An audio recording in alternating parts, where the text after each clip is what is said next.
Hi guys! Today we are learning how to recover an Apple account on iPhone. First, unlock your iPhone and open any browser on your device. In this tutorial, we are using Google Chrome to recover the Apple account. Now tap on the search bar at the top of the screen. Here we need to search for Apple's official recovery website. This website allows users to recover or reset their Apple account safely. Type the website name carefully to avoid opening the wrong page. Next, search for iforgot.apple.com in the browser. Once the results appear, tap on the first official Apple website link.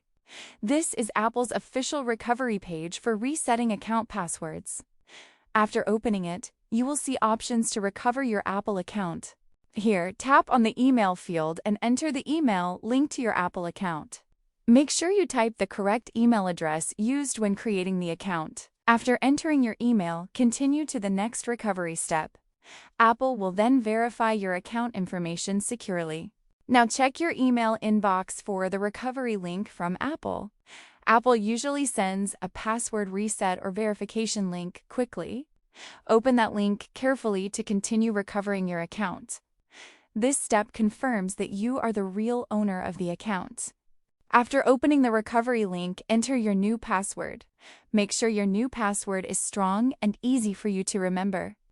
Then confirm the password again and save the changes. Your Apple account will now be recovered with the new password. And that's how you can easily recover your Apple account on iPhone step by step. If this video helped you, make sure to subscribe and comment below for more simple tutorials.